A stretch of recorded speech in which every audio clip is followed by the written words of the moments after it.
बिस्मिल्लाहिर्रहमानिर्रहीम। Next lecture पढ़ना है हमने, lecture number 32, chemical equation and chemical reaction. 8th class में आपने केमिकल इक्वेशन की डेफिनेशन पढ़ी थी। Representation of chemical reaction in term of symbol, formula and sign is called chemical equation. यानी किसी भी एलिमेंट्स को उसके सिंबल के साथ लिखकर और इक्वेशन बनाना, एक साइड पर रिएक्टेंट, एक साइड पर प्रोडक्ट और बीच में एरो लगाना।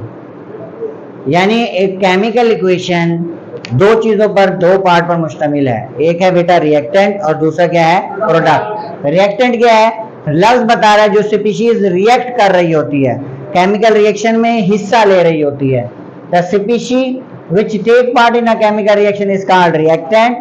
The species which is formed during chemical reaction is called product. अब ये यहाँ क्लियर होगा कि केमिकल इक्वेशन को लिखने के कुछ रूल्स हैं। आपने वहां पर जनरली पढ़ लिया था 8th क्लास में कि केमिकल इक्वेशन को लिखने का जो मेथड है सिंबल, साइन और फार्मूला से, वो कहलाता है केमिकल इक्वेशन। लेकिन लिखते वक्त इन 5 बातों का ख्याल रखना है। ये उनके लिए है जिन्होंने इस पर तफसील से लिखना होता है। आपने तो रिएक्शन और प्रोडक्ट याद कर लेने, 2-3 जितनी इक्वेशंस आपकी होंगी, क्योंकि ये चैप्टर स्टीशियोमेट्री है, कैलकुलेशन का चैप्टर है। आगे जो टॉपिक छोटा सा रहता है वो भी calculation.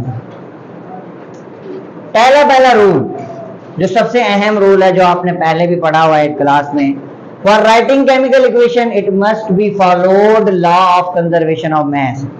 Law of conservation of mess को फॉलो करना है उसने।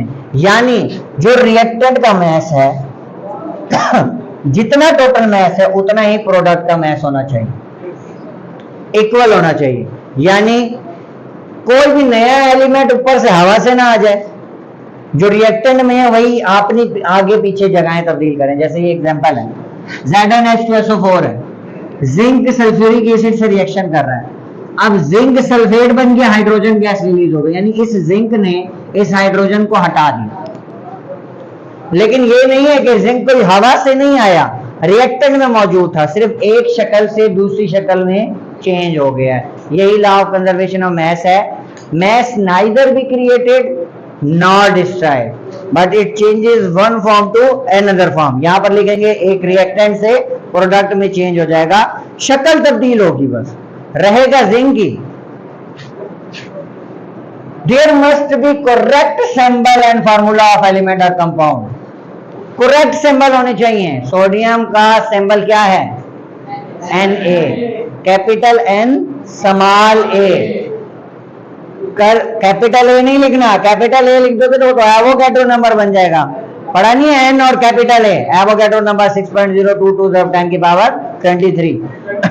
तो दूसरा रूल ये ख्याल करना है, पहला पॉइंट बना लिया law of conservation of mess, दूसरा पॉइंट है करेक्ट लिखने हैं सिंबल और formula. It must show mole ratio between reactant, इधर से मुराद है reactant, between product, between reactant and product. यानी ये फॉर एग्जांपल एक इक्वेशन है, इसका मतलब जिसके पीछे कुछ नहीं होता, इसके पीछे 1 होता है, इसके पीछे 1 है, इसके पीछे 1, इसके पीछे 1, इसके पीछे 3, इसके पीछे, यानी इन दो की अगर आपस में कंपैरिजन करेंगे 1:3, इसका करेंगे ये 2 रेशो है, इसका इसके साथ करेंगे 3 हाइड्रोजन 2 अमोनिया बना रहे हैं, इससे कंपैरिजन करेंगे 1 नाइट्रोजन 2 अमोनिया बना रहे हैं। समझ आई है? तो ये कंपैरिजन मोल रेशियो होनी चाहिए। It must show mole ratio between reactant and product. यही मोल रेशियो आपके न्यूमेरिकल सॉल्व करवाएगी। अगर ये 1 था तो ये 2 था, अगर ये 2 होगा, अगर ये मतलब फॉर एग्जांपल ये 3 था तो ये 2 है, अगर ये 1 होगा तो ये 2/3 होगा, अगर ये 5 है तो 2/3 मल्टीप्लाइड बाय 5। ये जो आप मैथ में सवाल पढ़ते हैं कि 10 चीजों की कीमत इतनी है, एक चीज की कीमत उसके ऊपर डिवाइड कर देंगे, 50 चीज की कीमत उसके साथ मल्टीप्लाई, तीसरे वाला मल्टीप्लाई होता है ना, ये मैथ वाला रूल है। तो ये इक्वेशन मैंने इसलिए लिखी है साथ समझाने के लिए। It must show direction of reaction by using arrow. ये डायरेक्शन शो कर रहा है, इसका मतलब है ये रिएक्टेंट है, ये प्रोडक्ट है। रिएक्शन यहां से यहां जा रहा है। नॉर्मली रिएक्टेंट लेफ्ट साइड पर लिखे जाते हैं और product right side. Reactant product. इधर देखो, ये दो एरो बनाई है मैंने, डबल हेडेड एरो। ये शो कर रहा है कि ये रिएक्शन इस डायरेक्शन में भी जा सकता है और इस डायरेक्शन में भी। ऐसा रिएक्शन जो दोनों डायरेक्शन में जाता है उसे कहते हैं रिवर्सिबल रिएक्शन। क्या कहते हैं? रिवर्सिबल, यानी रिवर्स हो सकता है। Reversible reaction. कौन सा रिएक्शन है ये? It must show physical state of elements in a chemical equation. Solid के लिए S, लिक्विड के लिए L और गैस के लिए G और एक्वस के लिए AQ। एक्वस के लिए ये लिखा हुआ मैंने AQ। पॉइंट क्लियर हुए? पहला क्या था? Law of conservation of mass को फॉलो करना चाहिए, करेक्ट फार्मूला या सिंबल होना चाहिए, मोल रेशियो होनी चाहिए क्लियर, रिएक्टेंट के दरमियान, प्रोडक्ट के दरमियान, रिएक्टेंट प्रोडक्ट के दरमियान। चौथा आपने कहा है कि ये डायरेक्शन जाहिर करे एरो की मदद से। और पांचवा आपने लास्ट जो कहा है वो आपने कहा है कि फिजिकल स्टेट भी जाहिर करे कि कौन सी चीज सॉलिड है, कौन सी चीज लिक्विड है, कौन सी चीज गैस है और कौन सी चीज एक्वस कंडीशन। अब एग्जांपल यहां से देखें, ये कंप्लीटली इस रूल को फॉलो करके मैंने इक्वेशन लिखी है।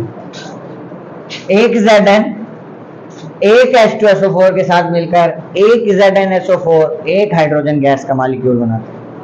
Zn सॉलिड फॉर्म में था, H2SO4 एक्वस सॉल्यूशन था, रिएक्ट किया तो ZnSO4 सॉलिड बना और H2 गैस बनी जो उड़ गई।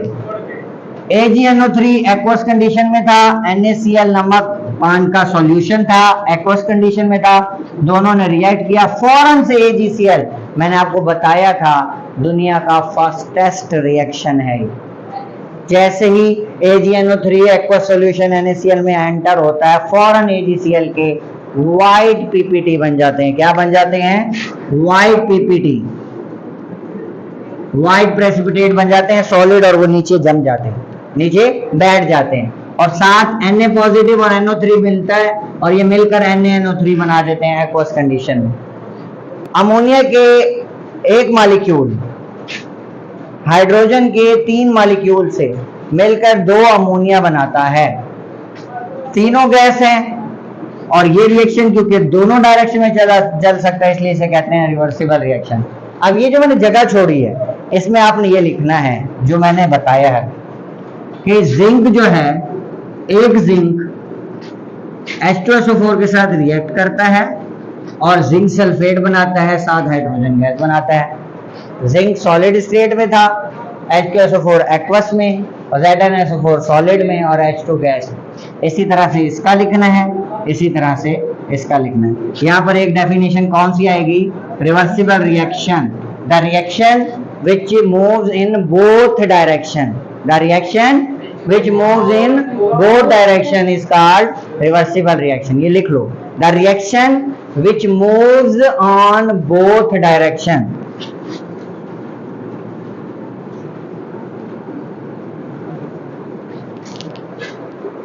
The reaction